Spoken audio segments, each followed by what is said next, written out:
Eu moro aqui, irmãos, perto da WEG. A WEG é uma das maiores... trabalha com metalúrgica, né? Da América Latina. E o povo da WEG está assustado, tá? O povo da WEG está assustado porque foi um impacto gigantesco na indústria do aço. E aí, próximo, nós temos em outra cidade aqui em Santa Catarina, o pessoal que trabalha com portas. Também o impacto foi grande. E aí eu vi hoje também que ficou toneladas de mel, de peixe, sem ser importado para os Estados Unidos por causa da taxação. E o Lula fazendo piada com jabuticaba no Palácio do Planalto.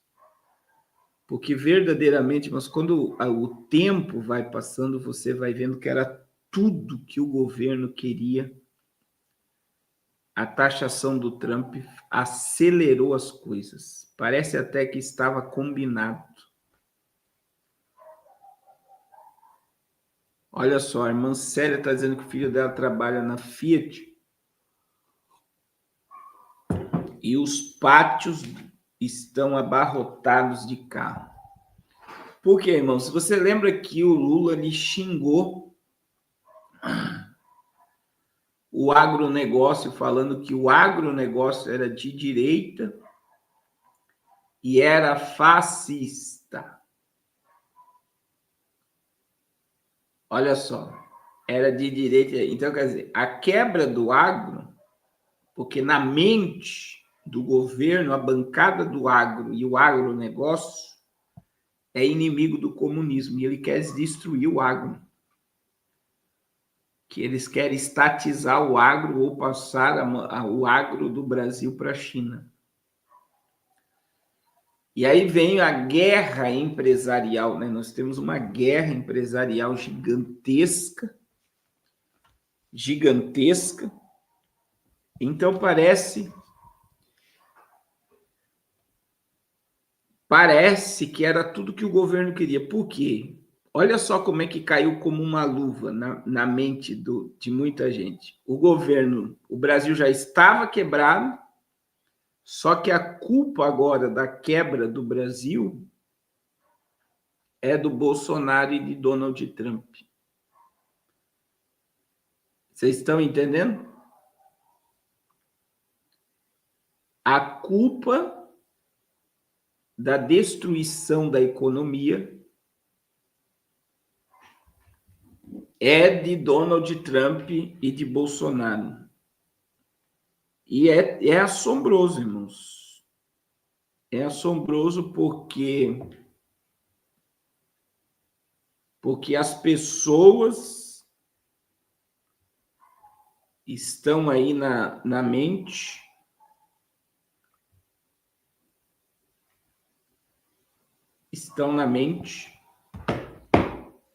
que é verdade, né? Que é verdade. Infelizmente, o povo não percebe, né? O povo não percebe nada, não entende nada.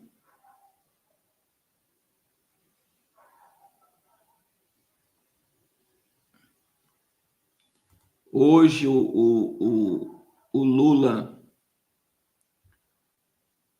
foi totalmente ridicularizado aí no Wall Street Journal, né? Olha aí, o atual presidente do Brasil, o senhor Luiz Inácio Lula da Silva, acaba de ser alvo de uma crítica devastadora no respeitado Wall Street Journal, um dos jornais mais influentes do mundo. A publicação, conhecida por sua isenção, desmascarou Lula como símbolo do declínio econômico e democrático do Brasil e da América Latina. Essa matéria não deixa dúvida que o ex-metalúrgico é uma ameaça à estabilidade da região O artigo assinado por um integrante do conselho editorial do jornal fez uma análise profunda e implacável da gestão petista, apontando para um cenário de desordem econômica, incompetência administrativa e autoritarismo disfarçado de democracia. Enquanto Lula tenta vender ao mundo a narrativa de que seu governo é voltado para os pobres, os números não mentem. O Brasil está mergulhado em uma crise fiscal, inflação alta e fuga de investimentos. Tudo consequência direta das políticas desastrosas do seu governo. E aí no Wall Street saiu, olha o título, Lula, um desastre anunciado. A autora do artigo não poupa palavras ao descrever Lula como um dos principais responsáveis pelo colapso das economias da América Latina sob sua liderança. O Brasil, que já foi visto como uma potência emergente, está hoje à beira do abismo econômico, com um governo que traz privilégios a aliados ideológicos e ignora as demandas do mercado. Para o Wall Street Journal, Lula não é apenas um problema para o Brasil, mas uma ameaça global, pois sua influência corrosiva se espalha como uma doença pela América Latina. E o que Lula fez enquanto o Brasil afunda dá prioridade a relações com ditadores como Nicolás Maduro da Venezuela, Daniel Ortega da Nicarágua. O artigo critica durante a aproximação de Lula com regimes autoritários, afirmando que sua postura mina os valores democráticos e envia um péssimo recado ao mundo. O Brasil sobre o PT não é confiável. E veja que o populismo do Brasil, do presidente do Brasil, está aí totalmente sendo destronado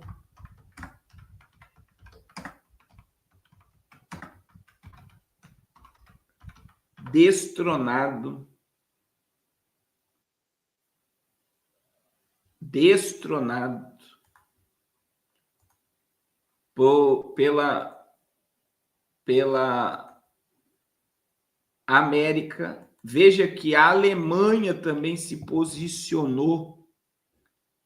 A Alemanha disse que foi totalmente errado ter apoiado Lula.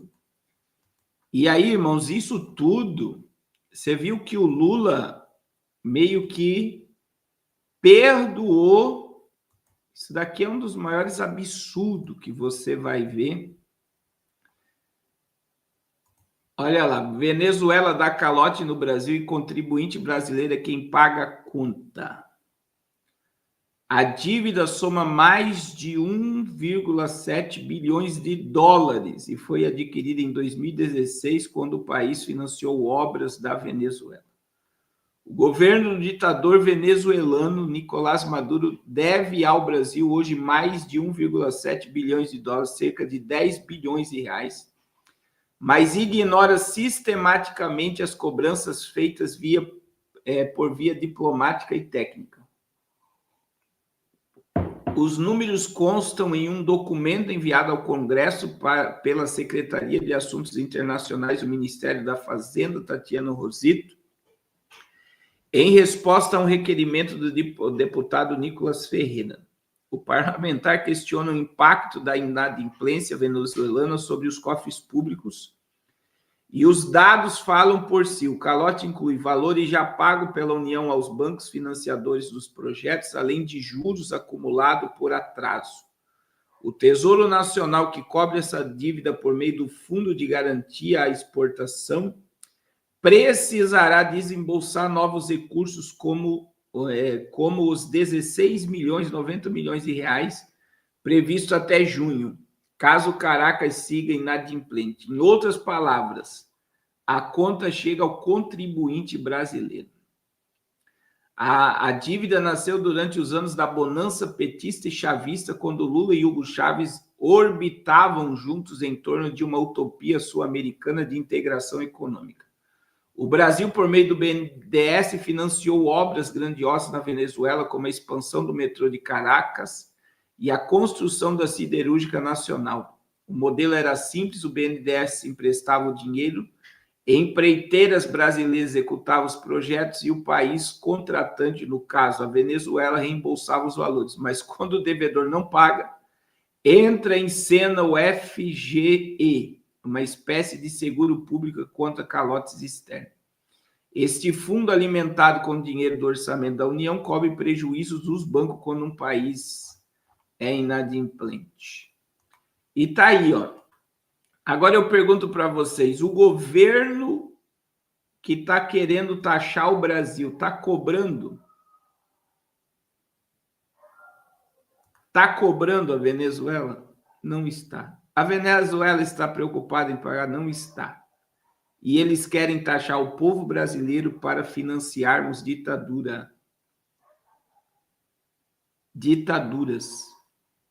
E eu digo para vocês, irmãos, você vê que Trump, ele colocou tarifa em Cuba, né? O governo dos Estados Unidos impôs, nesta sexta-feira, dia 11, sanções diretas ao ditador de Cuba, que é amigo de Lula, e do presidente do Supremo Tribunal Federal. Miguel Dias, acusando de graves violações de direitos humanos. As mídias incluem restrições de vistos aos mandatários, ao ministro de Defesa, ao chefe do interior e suas respectivas famílias. A ação foi fundamentada na Lei Global Magnitsky, legislações internacionais usadas para punir autores de repressão e corrupção em qualquer parte do mundo. Pela primeira vez, o ditador cubano é formalmente responsabilizado por abusos cometidos contra manifestantes nos protestos massivos de junho de 2021. Reprimidos com violência brutal pelo regime, dezenas de presos políticos seguem encarcerados até hoje. As sanções também atingiram 11 hotéis de luxo ligados ao governo, incluindo o recém-inaugurado Torre K, em Havana, proibidos de realizar qualquer operação com cidadãos americanos. Então, veja, Donald Trump jogou sanções em cima de Cuba, mas o governo brasileiro é amigo de Ortega, é amigo de Pietro, é amigo do líder do comunismo em Cuba, e eu vou dizer que agora a gente vai ver aí o Brasil, né, através do governo, colocou uma mira nas suas costas, apoiando o Irã, apoiando o Hamas, apoiando o Estado palestino, apoiando uma nova moeda para sair do dólar, afrontando o governo argentino, pedindo que a Cristina Kirchner seja solta. Então, essas são as aberrações que esse governo fez, achando que é soberano e não depende dos Estados Unidos.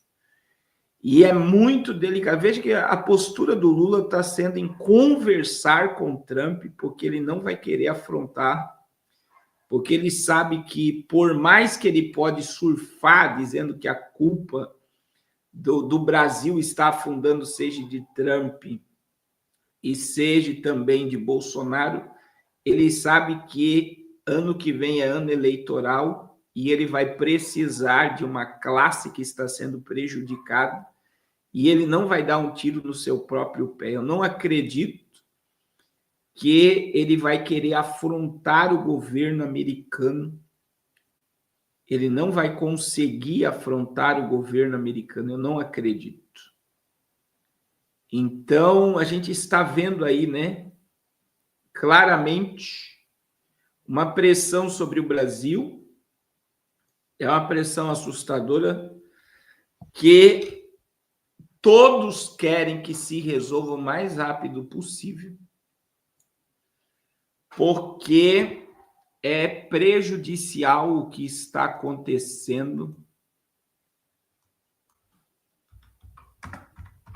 com o Brasil.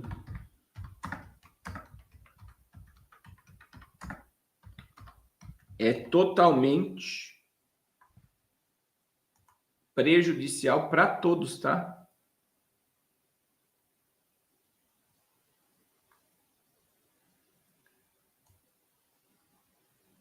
É totalmente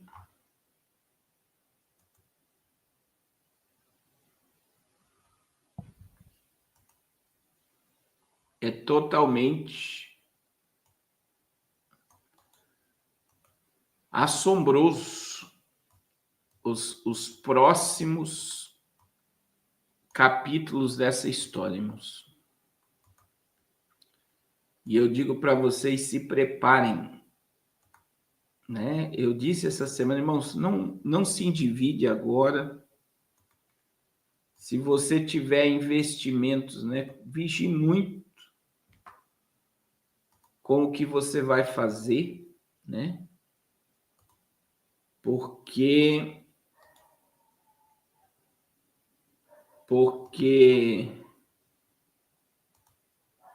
é assombroso, tá?